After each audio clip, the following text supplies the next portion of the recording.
How's it going, everyone? Welcome back to the Black Metal Rebellion. I'm your host, Jesse Morgan, and I'm here to finally do that review I said I was going to do, this time of the band Nihil Invocation and their first demo, Time and Death.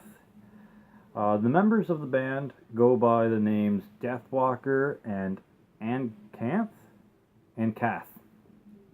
Deathwalker does vocals, guitar, and bass, and Kath does the drums.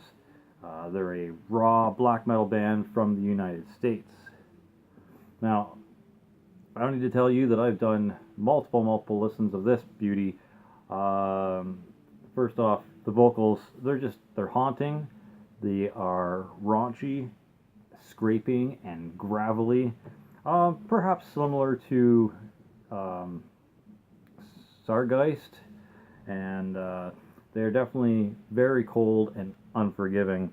They're performed very well with no sign of struggle whatsoever, and they sit right up front in the mix and demands your immediate attention.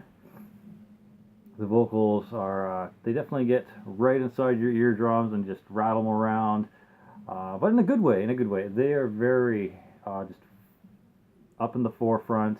They are just some of the gnarliest, wretched black metal vocals I've heard in quite some time. The guitars, they're just as sinister as the vocals. They're like a sizzling buzzsaw that just chisels out a spot in the mid-level section of the mix, and they're just chock full of just rancid distortion and tremolos. The tone of that guitar, holy shit, it's just sharp and jagged, like pieces of twisted metal in a car wreck. So you know you're in for some crazy ass guitaring. But yeah, very good. It's dark, it's grim, it's cold as fuck. Now the bass was at first, before I was actually trying to listen in and pay attention to it, it was very low in the mix, and then I didn't quite pick up on it at first. But it is definitely very noticeable in the song Into the Abyss I Walk, which is actually a really good track off of that demo. I recommend you check that one out for sure, if not the entire demo.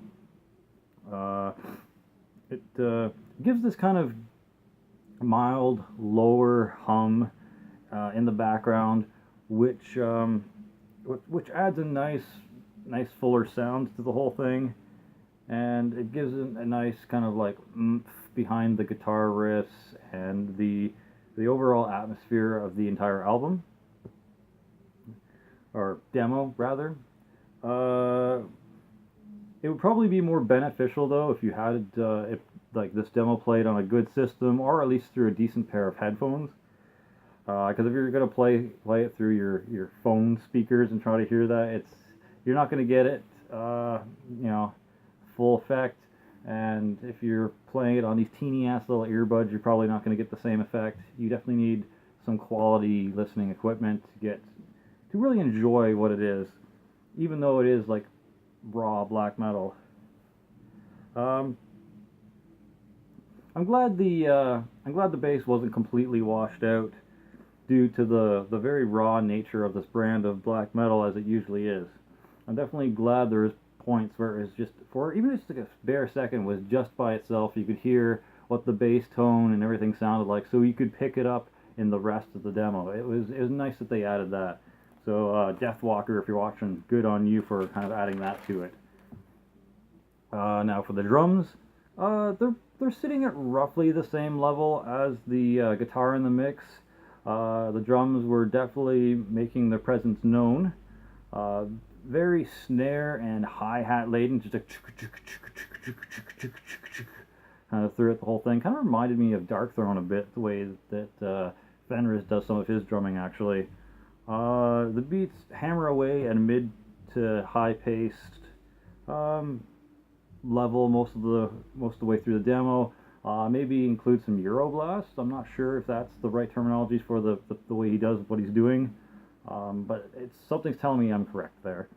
Mostly a very simplistic and straightforward pattern most of the way through the demo, with kind of the odd, slight alteration here and there, like a quick tom use or a ride, or a crash just kind of once in a while. But most of the time it's just like that very like straightforward drum beat. The only thing I could think of maybe in the future if they wanted to add a little bit more variance in there somehow. I haven't yet tried to record black metal drums, so I couldn't really give you really too much suggestions, but a little bit of variance goes a long way as well. But from what I heard, I enjoyed, so that's good. But yes, honestly, my overall thoughts on this album, or demo, I keep calling it an album. It's quite cavernous, it's dark, it's very lo-fi or necro, as if it were recorded in the underground chamber of a decrepit castle in the woods somewhere. There's also a slight hiss or static noise over the whole demo, as if it were transferred from some old lost tape from like 50 years ago, but that really only adds to the overall experience in my opinion. It's a very, very cool piece of music indeed, especially if you're into underground kind of raw black metal. So, needless to say, it's very good. You need to check it out. Links will be provided in the description box below, and I would buy this album. Cheers.